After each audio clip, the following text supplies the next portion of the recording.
কেউ যদি ঢিলা কুলুপ না করে অজু করে তাহলে কি তার অজু হবে?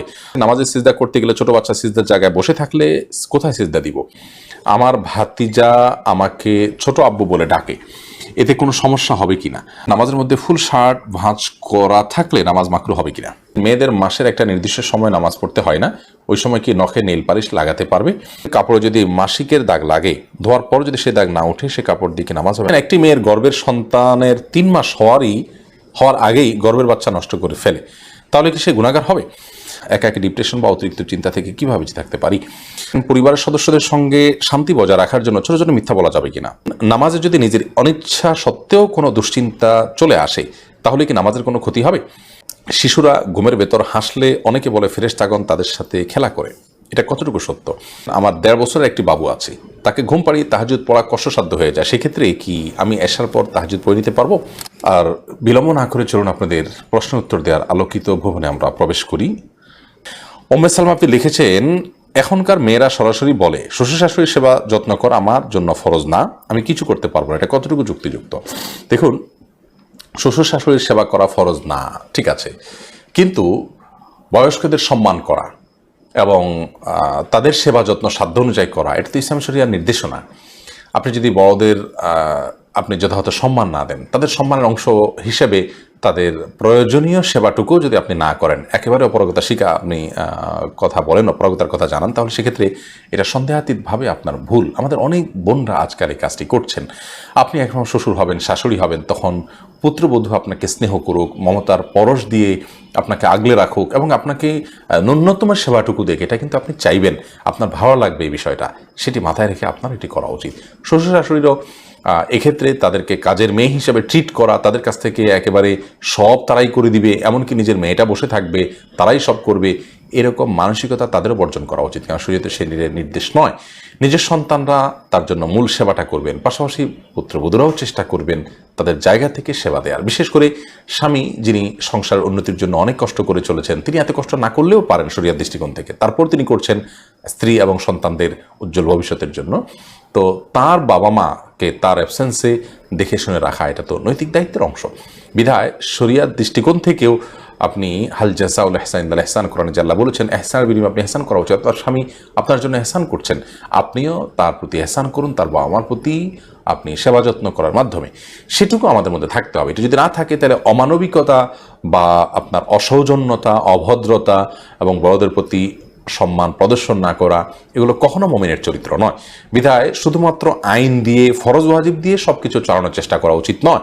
ফরজ ওয়াজিবের বাইরে নফল, সুন্নাহ, মুস্তাহাব এবং ইমানদারের জন্য উত্তম এবং সবের কাজ বলতেও তো কিছু আছে, সেটাকে যদি আপনি সম্পূর্ণ ডিনাই করে চলেন তাহলে আপনি কিসের মুসলমান করেন? বিধায় এ ধরনের আপনার ঔদ্ধত্যপূর্ণ কথা কোনোভাবেই গ্রহণযোগ্য নয়। আবার যেমনটি বললাম যে পুত্রবধূকে বা নিজের স্ত্রীকে আপনার শ্বশুর শাশুড়ির খেদমত করতে বাধ্য করা বা তাদেরকে কাজের লোকের মতো করে ট্রিট করা, সেটি কিন্তু তাদের প্রতিও অন্যায়। বিধায় উভয়কে ব্যাপারে লক্ষ্য রাখতে হবে। পুত্রবধূরাও শ্বশুর শাশুড়ির খেদমত করার জন্য আপ্রাণ চেষ্টা করবেন, ভালোবাসা, স্নেহ, পরশ দিবেন। তারা ভুলভাল উল্টাপাল্টা কিছু করলেও সেটাকে দেখে না দেখার ভান করবেন, তাদের বয়সের যে আপনার সমস্যা সেটা হিসাবে দেখবেন। আবার শ্বশুর শাশুড়ি এবং স্বামীর তরফ থেকেও তাদের ব্যাপারে আন্তরিকতা থাকতে হবে, তারা হলে কখনো একটা সুখী পরিবার গড়ে উঠবে না। এরপরে মুশফিকা তানিয়া আপনি লিখেছেন, আমার 1.5 বছরের একটি বাবু আছে, তাকে ঘুম পাড়িয়ে তাহাজ্জুদ পড়া কষ্টসাধ্য হয়ে যায়, সেক্ষেত্রে কি আমি এশার পর তাহাজ্জুদ পড়ে নিতে পারবো? এশার পরে যদি আপনি 2 রাকাত করে সালাত আদায় করেন তাহলে সেক্ষেত্রে আপনি এক প্রকারের তাহাজ্জুদ গুজার হিসাবে গণ্য হবেন, যদিও আক্ষরিক অর্থে তাহাজ্জুদ হবে না, কারণ তাহাজ্জুদ শব্দের অর্থই হলো ঘুম থেকে উঠে যে সালাত আদায় করা হয় সেটিকে তাহাজ্জুদ বলা হয়। তো আপনি ঘুমানোর আগে যদি পড়েন তাহলে তার তাহাজ্জুদ হলো না, অর্থাৎ তাহাজ্জুদ শব্দটির বাস্তবায়ন হলো না, এটার শব্দের অর্থটা পাওয়া গেল না। বাট কাইন্ড অফ তাহাজ্জুদ বা তাহাজ্জুদের একটা ক্যাটাগরি বলতে পারেন, বা তাহাজ্জুদের মধ্যে গণ্য হবে, তাহাজ্জুদ না বলে আমরা বলতে পারি কিয়ামুল লাইলের মধ্যে গণ্য হবে যদি আপনি সন্ধ্যা রাত্রে এশার পরে 2 রাকাত করে সালাত আদায় করেন। আপনি এশার পর থেকে নিয়ে ফজর সালাতের আগ পর্যন্ত যত সালাত পড়বেন সবগুলোই কিয়ামুল লাইল বা রাত জেগে সালাত আদায় করা। আর এই রাত জেগে সালাত আদায় করাটা যদি ঘুম থেকে উঠে ভোর রাতের শেষ প্রহরে পড়েন তাহলে তাহাজ্জুদ বলে, আর যদি আগে থাকে বা পরে থাকে তাহলে সাধারণ কিয়ামুল লাইল হয়। তো অন্তত আপনি তাহাজ্জুদ গুজার বা কিয়ামুল লাইলকারীদের কাতারে শামিল হতে পারবেন এশার পরে 2 রাকাত করে সালাত আদায় করলে। ভোর রাতে উঠতে না পারলে অন্তত সন্ধ্যা রাত্রে হলেও এই চেষ্টাটা আমাদের মধ্যে অব্যাহত থাকা উচিত। আপনি নিয়মিত সন্ধ্যা রাতের চেষ্টা করলে ইনশাআল্লাহ মাঝে মধ্যে ভোর রাতে ওঠার তৌফিক হবে। আর যদি সন্ধ্যা রাতের চেষ্টাও না থাকে তাহলে ভোর রাতে ওঠার তৌফিক হওয়ার সম্ভাবনা খুবই ক্ষীণ থাকবে। পেয়াস পণ্ডিত আইডি থেকে আপনি লিখেছেন, জমজম পানির সাথে অন্য পানি যেমন টিউবওয়েল বা মিনারেল ওয়াটার মেশানো হলে এতে করে জমজম পানির কার্যকারিতা কমে কি না জানতে চাই। জমজমের পানির সাথে অন্যান্য সাধারণ পানি যদি মেশানো হয় তাহলে সেক্ষেত্রে যেটুকু জমজম আছে সেটুকুর উপকারিতা পাওয়া যাবে, পুরো পানিটাতেই জমজমের উপকারিতা চলে আসবে না। বা জমজম যেটুকু আছে সেটুকুও সাধারণ পানির সাথে মেশার ফলে সাধারণ পানি হয়ে যাবে না। ধরুন আপনি 1 জগ পানিতে 1 গ্লাস জমজম দিলেন বা 1 গ্লাস জমজমের সাথে 1 জগ পানি মেশালেন, তো সেই পানিটা পান করার ফলে যতটুকু পান করার জন্য ওখানে জমজমের পরিমাণ যতটুকু আছে ততটুকু উপকারিতা আপনি পাবেন, ততটুকু বারাকা আপনি লাভ করবেন ইনশাআল্লাহ তাআলা। বাদায়ে সনায়াতে এক্ষেত্রে একটা ফতোয়া উল্লেখ আছে, সেটি হলো কেউ যদি শপথ করে যে আমি জমজম পান করব, এরপর সে এমন কোনো পানি পান করলো যেখানে জমজমের পরিমাণ খুবই কম, অন্য পানির পরিমাণ অনেক বেশি, তাহলে সে শপথ ভঙ্গকারী হিসাবে বিবেচিত হবে, কারণ সে মূলত যেটা পান করেছে সেখানে জমজমের চাইতে যেটা জমজম নয় তার আধিক্য এবং প্রাবল্য রয়েছে।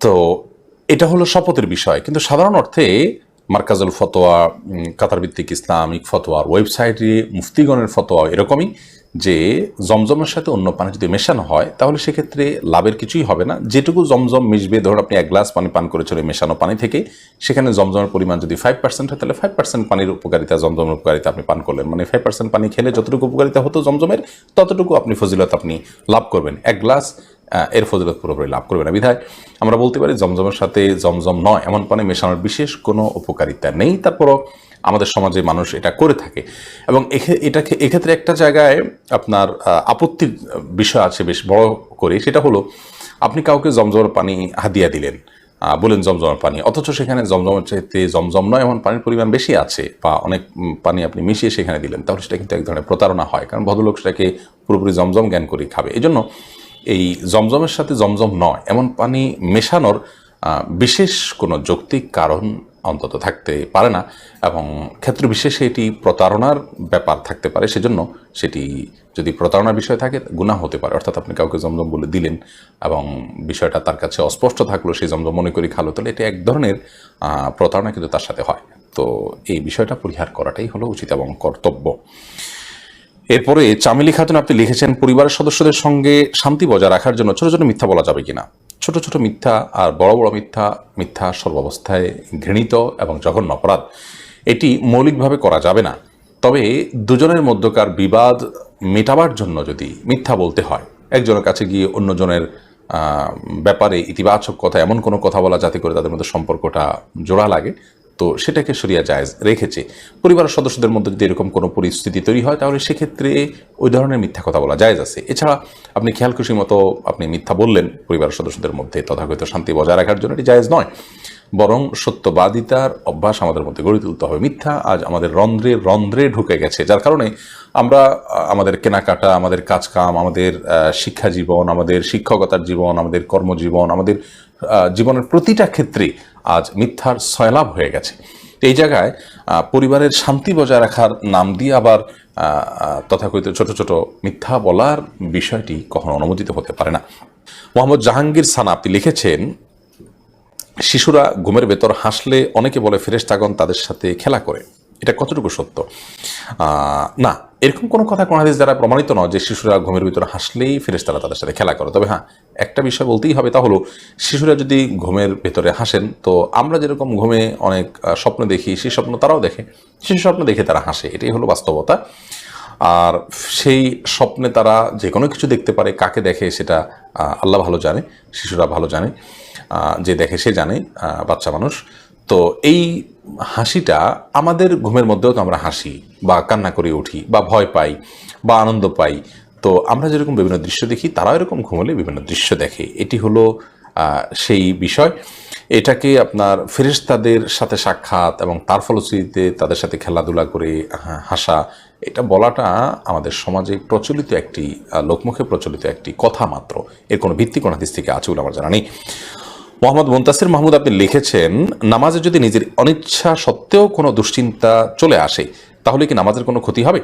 নামাজের মধ্যে নিজের অনিচ্ছা সত্ত্বেও যদি দুশ্চিন্তা আসে তাহলে সেক্ষেত্রে এই দুশ্চিন্তা এইটার ফলশ্রুতিতে একজন মানুষ গুনাহগার হবেন না, বিশেষ করে যদি একান্তই অনিচ্ছায় আসে কিন্তু সেটাকে যদি কন্টিনিউ করতে থাকেন তিনি, অর্থাৎ ভাবতেই থাকেন, ধরুন দুনিয়ার কোনো বিষয় মনে পড়লো আপনার জন্য যেটা দুশ্চিন্তার, এরপর ওইটা নিয়ে আপনি নামাজের মধ্যে ভাবতেই থাকলেন, তাহলে সেটা অবশ্যই আপনার জন্য গুনাহের বিষয় হবে এবং নামাজের আপনার যে প্রাণ সেটাকে নষ্ট করবে। হঠাৎ কোনো দুশ্চিন্তা হলো এবং মুহূর্তের মধ্যে সেটাকে আপনি ভুলে গিয়ে সলাতে মনোযোগী হয়ে গেলেন, তাতে কোনো অসুবিধা নেই, এটা ইচ্ছার বাইরে হয়েছে। আর আখিরাত নিয়ে, আল্লাহর ভয়, কবরের আযাব, এই জাতীয় বিষয় নিয়ে যদি আপনার দুশ্চিন্তা হয় সেটা তো খুব প্রশংসনীয় বিষয়, কারণ সেটা আপনার সালাতকে আরও বেশি আপনার আল্লাহর কাছে গ্রহণযোগ্য করবে ইনশাআল্লাহ। এরপর নবিতা এই আইডি থেকে আপনি লিখেছেন, একাকী ডিপ্রেশন বা অতিরিক্ত চিন্তা থেকে কীভাবে বেঁচে থাকতে পারি? একাকী ডিপ্রেশন বা অতিরিক্ত চিন্তা থেকে বেঁচে থাকার জন্য ডিপ্রেশন মুক্তির যে আমলগুলোর কথা আমরা বিভিন্ন সময় বিভিন্ন ভিডিওতে বলেছি এবং হাদিসের আলোকে সেগুলো আপনি করতে পারেন। যেমন দুরুদ বেশি বেশি করে পড়বেন, তাহলে আপনার পেরেশানি কমবে। ইস্তেগফার বেশি বেশি করে পড়বেন, পেরেশানি কমবে ইনশাআল্লাহ। এবং নিজেকে পরিপূর্ণ আমলের মধ্যে ব্যস্ত করে রাখবেন, বিশেষ করে ভোর রাত এবং সিজদা এই জায়গাগুলোতে আল্লাহর সাথে একান্তে একটু কথা বলবেন, মন খুলে আল্লাহর সাথে একটু কথা বলবেন, চোখের পানি ফেলবেন, নিজের আকুতি গুলো পেশ করবেন, মিনতি পেশ করবেন আল্লাহ তাআলার দরবারে, ইনশাআল্লাহ আপনি ভালো লাগা ফিল করবেন। বিশেষ করে ইস্তেগফার এবং দুরুদ সম্পর্কে হাদিসে সুস্পষ্টভাবে বর্ণিত হয়েছে, যে ব্যক্তি দুরুদ পড়ে আল্লাহ তাআলা তাকে পেরেশানি থেকে মুক্ত করেন। বিধায় আপনি ডিপ্রেশন থেকে মুক্তির জন্য এগুলো করবেন। এর পাশাপাশি একটি সুনির্দিষ্ট দোয়া আছে, এই দোয়াটা আপনি বিশেষ করে পড়বেন, আল্লাহুম্মা ইন্নী আউযু বিকাল হাম্মি ওয়াল হাযান ওয়াল আজজি ওয়াল কাসাল। আল্লাহ, আমি আপনার কাছ থেকে পেরেশানি থেকে, ডিপ্রেশন থেকে মুক্তি চাই। এই দোয়া নবী করিম সাল্লাল্লাহু আলাইহি ওয়াসাল্লাম করতেন। বিধায় সে দোয়া করবেন আল্লাহর কাছে, অর্থ বুঝে বুঝে করার চেষ্টা করবেন। এর পাশাপাশি একাকিত্ব এবং আপনার যে পরিস্থিতিতে ডিপ্রেশন বেশি হয় সেই পরিস্থিতিগুলো এড়িয়ে চলার চেষ্টা করবেন। সুন্দর একটা ভালো দিনদার মুত্তাকিদের যে পরিবেশ এবং সোসাইটি, সেটার মধ্যে নিজেকে আপনার ব্যস্ত এবং নিয়োজিত করে রাখার চেষ্টা করুন। ইনশাআল্লাহ বিদিনিল্লাহ আপনার ডিপ্রেশন দূর হবে। আমরা দোয়া করি আল্লাহ তাআলা আপনার ডিপ্রেশন দূর করে দিন, আপনি আল্লাহর কাছে দোয়া করবেন। নাসিম আক্তার আপনি লিখেছেন, আমার বাবু হয়েছে 3 মাস, এখন রক্ত চায়, ওষুধ খেলে বন্ধ হয়, না খেলে আবার শুরু হয়। বুঝতে পারছি না এটা মাসের নাকি অসুস্থতা, এ সময় নামাজ কি ফরজ নাকি নিষেধ? দেখুন, সন্তান প্রসব পরবর্তী রক্ত যেটা, সেটা তো সর্বোচ্চ 40 দিন হবে, তার বেশি হবে না। তার বেশি হলে আপনাকে নামাজ পড়তে হবে। আপনার যদি এটা টানা দীর্ঘদিন থেকে চলতে থাকে তাহলে সেক্ষেত্রে আপনার এটা অসুস্থতা সেটা বলাই বাহুল্য, যেহেতু টানা হচ্ছে এবং লাগাতার হচ্ছে। এক্ষেত্রে আপনার মাসিকের যদি সুনির্দিষ্ট কোনো নিয়ম বা অভ্যাস থাকে, যে মাসের এত তারিখ থেকে এত তারিখ আপনি অসুস্থ থাকেন বা এতদিন আপনি অসুস্থ থাকেন, তাহলে সেটাকে আপনি মাসিক হিসাবে গণ্য করবেন। আর বাকি পুরোটাই অসুস্থতা হিসাবে বিবেচিত হবে। অন্য সময়গুলোতে আপনি নামাজ অবশ্যই পড়বেন। এরপর সামান্তা জাহান আপনি লিখেছেন, স্বামীর অনুমতি ছাড়া তার ফোন কি ধরা যাবে? ফোনে যদি ব্যক্তিগত বিষয়গুলো থাকে যেগুলো একান্ত তার পার্সোনাল, তাহলে সেক্ষেত্রে তার অনুমতি নিয়ে ধরা উচিত। স্বামী স্ত্রীর মধ্যে এক অন্যের মোবাইল হাতাহাতি করা, মেসেঞ্জার চেক করা ইত্যাদি, এই প্রবণতা আজকাল অনেক বেশি বেড়েছে। একে তো চতুর্দিকে স্বামী স্ত্রী একে অন্যের প্রতি আপনার খেয়ানত করছেন এবং নানা রকমের প্রতারণামূলক আপনার কাজ করছেন, সেজন্য বিশ্বাস হারানোর জায়গা থেকে একে অন্যের আপনার মেসেঞ্জার ইত্যাদি চেক করার চেষ্টা থাকে। আবার এটাও বাস্তব যে স্বামী স্ত্রী একে অন্যের আপনার ব্যক্তিগত বিষয়গুলো দেখাটা অনেক পরিবারে এটা দোষের কিছু নয়, এবং সেটাকে আপনার যেটাকে বলা হয় আপনার গোয়েন্দাগিরি, সেরকম হিসাবেও দেখা হয় না। তো এরকম যদি হয় তাহলে সেক্ষেত্রে দেখতে কোনো অসুবিধা নেই। স্বামী স্ত্রী একে অন্যটা দেখাদেখি করেন এবং তারা তাদের প্রতি কারো কোনো অবিশ্বাসের জায়গাটা নেই, বিশেষ কোনো আপনার নেতিবাচক কৌতূহল থেকে নয়। তো সেক্ষেত্রে এটা জায়েজ আছে, কারণ এটা মনঃসম্মতি আছে উভয় পক্ষ থেকে। আদারওয়াইজ এটা যদি না থাকে তাহলে সেক্ষেত্রে এটা জায়েজ হবে না। কারণ হলো স্বামী হোক আর স্ত্রী হোক, প্রত্যেকের ব্যক্তিগত জীবন বলতে একটা জিনিস আছে, যা খুশি তা করার কিন্তু সুযোগ নেই। আপনার স্বামী স্ত্রীর পারস্পরিক যে আপনার গিভ অ্যান্ড টেকের ব্যাপার আছে, সেখানে একটা লিমিটেশনের জায়গা আছে। আমি আমার কার সাথে কথা বলছি না বলছি এটা নিয়ে গোয়েন্দাগিরি করা, বা আমার স্ত্রী কী করছে না করছে এটা নিয়ে আমি গোয়েন্দাগিরি করা, এটা কোনো ভালো স্বভাব নয়। এর ফলশ্রুতিতে সংসারে নানা রকমের অশান্তি হয়, নানা রকমের অসুবিধা তৈরি হয়, ভুল বুঝাবুঝি তৈরি হয়, এবং আপনার যেটাকে বলে নিজেদের মধ্যকার বোঝাপড়ার গরমিল হয়, যেন এটা অনুচিত একটি কাজ। শারমিন আক্তার আপনি লিখেছেন, আমি একজনের কাছ থেকে কিছু টাকা ধার নিয়েছিলাম, তার সাথে আমার যোগাযোগ নেই, যোগাযোগ কোনোভাবেই আর করা সম্ভব নয়, এখন আমি কি করতে পারি? আপনি যদি তার সাথে যোগাযোগের কোনো সুযোগ না থাকে এবং যোগাযোগের কোনো সম্ভাবনা না থাকে, তাহলে সেক্ষেত্রে ওই টাকাটা কোনো গরিব দুঃখীকে দান করে দিবেন তার তরফ থেকে, অর্থাৎ তার তরফ থেকে ডোনেশন করে দিলেন, দান করে দিলেন, সবটা তার আমল নামায় যুক্ত হলেন, মাধ্যমে ইনশাআল্লাহ আপনি দায়মুক্ত হওয়ার চেষ্টা করতে পারেন। হাবিব রাজ আপনি লিখেছেন, আমার মামাতো বোন আমার বয়সে 5 মাসের বড়, আমি কি তাকে বিয়ে করতে পারবো? দেখুন, যিনি বয়সে বড় তার সাথে বিবাহ বন্ধনে আবদ্ধ হওয়া মৌলিকভাবে জায়েজ আছে, এটি কোনো নাজায়েজ বা হারাম কোনো বিষয় নয়। আমাদের সমাজে এটাকে দোষণীয় মনে করা হয়, সেটা আমাদের সমাজের দোষ বলতে পারেন। শরিয়াত এটাকে যাকে আপনার নিষিদ্ধ করেনি, বিধায় বয়সে বড়র সাথে বিবাহ বন্ধনে আবদ্ধ হতে পারেন। বিশেষ করে নবী করিম সাল্লাল্লাহু আলাইহি সাল্লাম তিনি নিজেও খাদিজা রাদিয়াল্লাহু তাআলা আনহাকে বিয়ে করেছেন, তখন খাদিজা রাদিয়াল্লাহু তাআলা আনহা বয়স তার চাইতে বেশি ছিল। তো এখান থেকে বোঝা যায় নিজের চাইতে বয়সে বড় কাউকে বিয়ে করাটা শরিয়া দৃষ্টিকোণ থেকে মৌলিকভাবে অনুমোদিত, এটাকে দোষণীয় মনে করাটা বরং দোষের বিষয়। আমাদের শরিয়াতে এত ফ্লেক্সিবল রেখেছে বিষয়গুলোতে, অথচ আমরা সেগুলোকে অনেক বেশি আপনার সংকুচিত করে ফেলছি, এবং যার ফলশ্রুতিতে নানা রকমের অপরাধ প্রবণতা কিন্তু আমাদের সমাজে বেড়ে চলেছে। এরপরে মাইদুল ইসলাম সুবর্ণ আপনি লিখেছেন, একটি মেয়ের গর্ভের সন্তানের 3 মাস হওয়ার আগেই গর্ভের বাচ্চা নষ্ট করে ফেলে, তাহলে কি সে গুনাহগার হবে? গর্ভের বাচ্চা নষ্ট করা সর্বাবস্থায় অপরাধের কথা, কিন্তু যদি সন্তানের মধ্যে হার্টবিট বা প্রাণ সঞ্চারিত হওয়ার আগেই আপনার কোনো এমন ওজরের ভিত্তিতে সেটি নষ্ট করা হয় যে ওজরটি শরিয়া গ্রাহ্য, যেমন তার ফলশ্রুতিতে মার শরীর বা জীবনের মধ্যে হুমকি আছে, বা বড় কোনো বিপদ হতে পারে, বা বড় কোনো সমস্যা আছে, এরকম কোনো ওজরের ভিত্তিতে যদি এটা করে, তাহলে সেটা ক্ষেত্র বিশেষে ওজরের উপর নির্ভর করে সেটা জায়েজ হতে পারে। আর এমনিতে মনে চাইলো আর সন্তান নষ্ট করে ফেললো সামান্য ঠুনকো অজুহাতের ভিত্তিতে, এটি জায়েজ হবে না, এর ফলশ্রুতিতে মানুষ গুনাহগার হবে। এরপর HM মাহমুদুল হাসান মাসুদ আপনি লিখেছেন, আমাদের সমাজে একটি প্রথা প্রচলিত আছে, তা হলো বিয়েতে যাকে সাক্ষী রাখা হয় তাকে উকিল বাপ ডাকা হয়, এটা ইসলামে কতটুকু সমর্থন করে? না, এটা ইসলাম মোটেই সমর্থন করে না, কোনো উকিল বাপের ধারণা ইসলাম রাখেনি। আর আপনার উকিল বাপের এই করতে গিয়ে, উকিল বাপের এই প্রথা রাখতে গিয়ে নানা রকমের সমস্যা এবং দেখা দেয়, যেমন পর্দাহীনতা, তার সাথে দেখা দেওয়া জায়েজ মনে করে, যেহেতু তথাকথিত বাপ তিনি, এগুলো জায়েজ নয়। আর তাছাড়া সাক্ষী এটা যে কেউ হতে পারে, সাক্ষী কখনো উকিল বাপ হওয়ার সুযোগ নেই, উকিল বাপের কোনো ধারণাই শরীয়তে নেই। এরপরে MRSA তাবিয়াত আইডি থেকে আপনি লিখেছেন, মেয়েদের মাসের একটা নির্দিষ্ট সময় নামাজ পড়তে হয় না, ওই সময় কি নখে নেল পালিশ লাগাতে পারবে? হ্যাঁ, ওই সময় নখে নেল পালিশ লাগাতে পারেন। মাসিকের সময়তে যেহেতু আপনার সালাত নেই, অতএব নেল পালিশ আপনি ব্যবহার করলেন, আপনার উজু করার প্রয়োজনীয়তা নেই, আপনি এটা করতে পারেন। এরপর যখন পবিত্র হবেন তখন আপনি সেখান থেকে নেল পালিশগুলোকে রিমুভ করে আপনি উজু করে নামাজ পড়লেন, এটা জায়েজ আছে, কোনো অসুবিধা নেই। এরপর মনি আইডি থেকে আপনি লিখেছেন, শাড়ি সুন্নতি পোশাক নয়, আমি যদি শাড়ির বিজনেস করি আমার ব্যবসা কি হালাল হবে? প্রথম কথা হলো যে শাড়ি এটা পরিধান করা কোনো হারাম বিষয় নয়, যদি হারাম না হয় তাহলে এটার ব্যবসা করা হালাল হবে। যদি শাড়ি পরিধান করাটা হারাম হতো তাহলে সেক্ষেত্রে এর ব্যবসা আপনার জন্য জায়েজ হতো না, যেহেতু এটার হালাল বিষয়, অতএব এটার ব্যবসা করাটা আপনার জন্য হালাল হবে, এটি আপনার জন্য হারাম হওয়ার কোনো কারণ থাকতে পারে না। জোস মাসুম মামুন আইডি থেকে আপনি লিখেছেন, আমার ভাতিজা আমাকে ছোট আব্বু বলে ডাকে, এতে কোনো সমস্যা হবে কি না?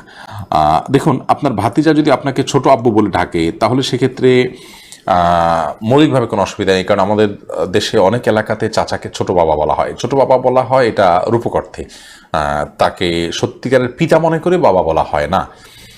মানে আম্মুর রাজুল ইসিম ওয়াবি, একজন কারোর চাচা তার বাবার মতোই অনেকটা শ্রদ্ধার জায়গা থেকে এবং অন্য অনেক দিক থেকে, সেই জায়গা থেকে তাকে ছোট আব্বু বলার যে প্রচলন আছে, এই প্রচলনটা আপনার রূপক অর্থে বলা হয়, সেই অর্থেই প্রচলনটা আছে, যার কারণে এটাতে আপনার বাপ নয় তাকে বাপ ডাকার যে অপরাধ, সে অপরাধ বা সে গুনাহ এখানে হবে না, কারণ ওই উদ্দেশ্যে কেউ বলেও না এবং বাবা হিসাবে গণ্য করে না। বিথি রহমান আপনি লিখেছেন, নামাজে সিজদা করতে গেলে ছোট বাচ্চা সিজদার জায়গায় বসে থাকলে কোথায় সিজদা দিব? সেক্ষেত্রে একটু ডানে বামে আপনি সরে সিজদা করতে পারেন, তাতে কোনো অসুবিধা হবে না। একটু এক কদম ডানে সরে গেলেন বা এক কদম বামে সরে গেলেন কিংবা এক কদম পেছে সরে গেলেন, কোনো অসুবিধা নেই। আর যদি কোনোই জায়গা না থাকে তাহলে এক হাতে আলতো করে বাচ্চাকে একটু সরিয়ে তারপর আপনি সেজদা করতে পারেন, কোনো অসুবিধা নেই। আফসানা শারমিন রোশনি আপনি লিখেছেন, আমার ছেলে 5 দিনের হায়াত নিয়ে দুনিয়াতে এসেছিল, আমার সন্তানকে আমার জন্য সুপারিশ করবে আল্লাহর কাছে? বোন, আপনার সন্তান আল্লাহর কাছে ইনশাআল্লাহ বিদিন আপনার জান্নাতের পথকে সুগম করবে কিয়ামতের ময়দানে, এবং এ ধরনের সন্তান বাবা মার জন্য জান্নাতে অপেক্ষা করবে, এরকম বিভিন্ন বর্ণনা পাওয়া যায়। যদি আপনি সবর করতে পারেন, আল্লাহ তাআলা আপনাকে সবর করার তৌফিক দান করুন এবং উত্তম বিনিময় দান করুন। হাসনা হেনা পুষ্প আপনি লিখেছেন, স্ত্রীর মা বাবার সাথে কেমন ব্যবহার করা উচিত? স্ত্রীর মা বাবা, তাদের সাথে একজন স্ত্রীর একজন স্বামীর মানে শ্বশুর শাশুড়ির সাথে ব্যবহার হবে তার বাবার বন্ধুবান্ধব, মায়ের বান্ধবী তাদের মতো, এবং তাদেরকে বাবা মায়ের মতো শ্রদ্ধা করাটা শরিয়ার দৃষ্টিকোণ থেকে বরং নির্দেশিত। বিশেষ করে স্ত্রীর প্রতি যে তার ভালোবাসার দায় আছে, সেই জায়গা থেকে তাদের প্রতি সদাচরণ করা, তাদের সেবা করার চেষ্টা করার সাধ্য অনুযায়ী এটা তার নৈতিক দায়িত্ব। তবে তারপরে ফরজ বা ওয়াজিব নয়, তার নিজের বাবা মার প্রতি করাটা যেরকম ওরকম আবশ্যক নয়। ঠিক একই কথা মেয়েদের জন্য প্রযোজ্য। বিধায় যে পুরুষ চান যে আমার স্ত্রী আমার মা বাবার প্রতি সুন্দর আচরণ করুক, তাদের সেবা যত্ন করুক, সে পুরুষ স্ত্রীর মা বাবার প্রতিও আন্তরিক হওয়া, তাদের সেবা করার চেষ্টা করার সাধ্য অনুযায়ী তাদেরকে মা বাবার মতো শ্রদ্ধা করা, এটি তার নৈতিক দায়িত্বের অংশ, সেটি করা উচিত। আব্দুল করিম পাটোয়ারি লিখেছেন, ফরজ নামাজ শেষে বৈঠকে দুরূদ শরীফ পড়া শেষ করার পূর্বেই ইমাম সালাম ফিরিয়ে ফেললেন, সেক্ষেত্রে আমার করণীয় কি? ফরজ নামাজের শেষ বৈঠকে ইমাম আপনার দুরুদ শেষ করার আগে যদি সালাম ফিরিয়ে ফেলেন, তাহলে আপনি খুব দ্রুততার সাথে দুরুদ শেষ করবেন। আর যদি দুরুদ শেষ করতে অনেক দেরি হয়, তাহলে সেক্ষেত্রে কোনো একটা স্টেশনে দাঁড়িয়ে সালাম ফিরিয়ে ফেলবেন, আপনার সালাত হয়ে যাবে ইনশাআল্লাহ। অর্থাৎ যে কোনো একটা জায়গায় অর্থবহ হয়, যেমন আল্লাহুম্মা সাল্লি আলা মুহাম্মদ ওয়া আলা আলি মুহাম্মদ শেষ করলেন, করে আপনি সালাম ফিরিয়ে ফেললেন, কারণ এখানে একটা অর্থবহ বাক্য হয়ে গেল। আর যদি শেষের দিকে থাকেন, তাহলে দ্রুততার সাথে শেষ করে তারপর আপনি সালাম ফিরিয়ে ফেলবেন। রেহানা নাসরিন লিখেছেন, কাপড়ে যদি মাসিকের দাগ লাগে, ধোয়ার পর যদি সে দাগ না ওঠে, সে কাপড় দিকে নামাজ হবে, কোনো অসুবিধা নেই। চেষ্টা করার পর ধোয়ার পর যদি না ওঠে, নামাজ হয়ে যাবে। রুহুল রাজ আপনি লিখেছেন, স্বামীর সমস্যার জন্য যদি সন্তান না হয়, তাহলে স্ত্রী কি স্বামীকে তালাক দিতে পারবে?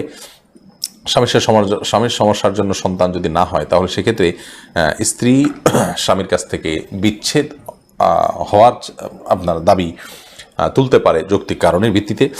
তবে স্ত্রী নিজে থেকে স্বামীকে তালাক দিতে পারবে না, কারণ শরীয়তে তালাক দিবেন স্বামী। অর্বিত তালাকের সুযোগ রয়েছে স্ত্রীর, সেটা ও স্বামীকে তালাক দেওয়া নয়, নিজের নফসের প্রতি নিজের তালাক গ্রহণ করা, সেটা শর্ত সাপেক্ষে জায়েজ আছে। জান্নাতুল ফেরদাউস আপনি লিখেছেন, নামাজের সিজদা ছাড়া স্বাভাবিকভাবে সিজদা দিয়ে আল্লাহর কাছে কিছু চাওয়া যাবে, কোনো অসুবিধা নেই। নামাজের সিজদার বাইরেও সিঙ্গেল সিজদা দেওয়া যায়। আপনি এমনিতেই হঠাৎ করে উজু আসে আল্লাহু আকবার বলে সিজদা গিয়ে আল্লাহর কাছে চাইলেন, বিভিন্ন দোয়া পেশ করলেন, কোনো অসুবিধা নেই। এটা মাতৃভাষা, যে কোনো ভাষা আপনি করলেন, কোনো সমস্যা নেই। আরফাত ফারজান আপনি লিখেছেন, স্বামীর সামনে টিপ লাগালে গুনাহ হবে কি? সৌন্দর্য বর্ধনের জন্য লাগাতে পারেন, কোনো অসুবিধা নেই, সেটি জায়েজ আছে। এমনি আলামিন লিখেছেন, কেউ যদি ঢিলা কুলুপ না করে অজু করে, তাহলে কি তার অজু হবে? যদি পেশাবের পর পানি ব্যবহার করেন, তারপর আর পানি ফোটা পেশাব ফোটা না বাইর হয়, অজু হয়ে যাবে। ঢিলা করা তার জন্য ফরজ ওয়াজিব নয়। আর যদি আশঙ্কা থাকে, তাহলে সেক্ষেত্রে আশঙ্কা দূর করা পর্যন্ত তিনি অপেক্ষা করা বা যেভাবে হোক এটা করা উচিত। তবে ঢিলা কুলুপ না করে পানি ব্যবহার করলেও পবিত্র হয়ে যাবেন, অজু করলে নামাজ হয়ে যাবে। এমডি মিজানুর রহমান লিখেছেন, বিয়ের কবুল বলার সময় শুধু আলহামদুলিল্লাহ বললে বিয়ে সঠিক হবে কি? কবুল না বললে যদি কেউ আলহামদুলিল্লাহ বলে, এর মানে তিনি কবুল বলেছেন, এর মাধ্যমে এটা কবুল হিসাবে বিবেচিত হবে ইনশাআল্লাহ। তবে ইনশাআল্লাহ যদি কেউ বলে বিয়ের মধ্যে, সে কবুল না বলে, তাতে বিয়ে হবে না। কারণ হলো ইনশাআল্লাহ মানে আল্লাহ যদি চান, অর্থাৎ দেখা যাবে এখন না, তাহলে কবুল হলো না। আর আলহামদুলিল্লাহ মানে হলো আল্লাহ শুকর, মানে আমি কৃতজ্ঞতা আদায় করছি যে বিয়ের প্রস্তাব আপনি করেছেন, তার মানে এটাকে কবুল হিসাবে গণ্য হবে। আল্লাহু আ'লাম বিসওয়াব। আরফাত ফারজান আপনি লিখেছেন, আমি নামাজ পড়ার সময় আমার ছোট বাচ্চা নামাজের সামনে হাঁটাহাঁটি করে, এতে কি ওর বা আমার কোনো গুনাহ হবে না? এতে গুনাহ হবে না। এস এ রাজিম লিখেছেন, নামাজের মধ্যে ফুল শার্ট ভাঁজ করা থাকলে নামাজ মাকরু হবে কিনা? ভাঁজ করা অবস্থা মাকরু হবে। সালাতের মধ্যে পোশাককে ভাঁজ করে সালাত আদায় করা নিষিদ্ধ হাদিস দ্বারায়। এবাদত ইসলাম আপনি লিখেছেন, অজু করে আয়না দেখলে কি অজু ভেঙে যায়? না, এতে কোনো অজু ভাঙে না। এরপরে CRS তারিমা আপনি লিখেছেন, আমি প্রেম করে বিয়ে করেছি, হারাম সম্পর্ক করেছি, এখন কি করলে আল্লাহ আমার সংসার জীবনকে সুখের করবে? কোনো উপায় আছে কি? আমাদের দুদিন পর ছোট ছোট বিষয় নিয়ে অনেক ঝগড়া হয়, এখন আমরা কেউ কাউকে সহ্য করতে পারি না, এখন কি করলে আল্লাহ আমাদের শান্তি দিবেন? প্লিজ জানাবেন। বোন তারিমা আপনারা আল্লাহর কাছে আগের কৃতকর্মের জন্য লজ্জিত হয়ে ধন্যজন ক্ষমা চাইবেন, চোখের পানি ফেলে মাপ চাইবেন যে আল্লাহ আমাদের অন্যার জন্য আপনি মাফ করেন, লজ্জিত থাকবেন। এর পাশাপাশি সুখী দাম্পত্য জীবনের জন্য আল্লাহর কাছে বিশেষভাবে দোয়া করবেন। সেই সাথে সুখী দাম্পত্যের জন্য যে আমলগুলো আছে সেগুলো করবেন। সবর এটার কসরত করবেন, যে ধৈর্য ধরে ধৈর্যের পাহাড় হওয়ার চেষ্টা করবেন। ইনশাআল্লাহ আল্লাহ তাআলা আপনাদেরকে সুখী করবেন। এ বিষয়ে আমাদের অনেকগুলো পরামর্শমূলক ভিডিও আছে, সেগুলো শুনতে পারেন।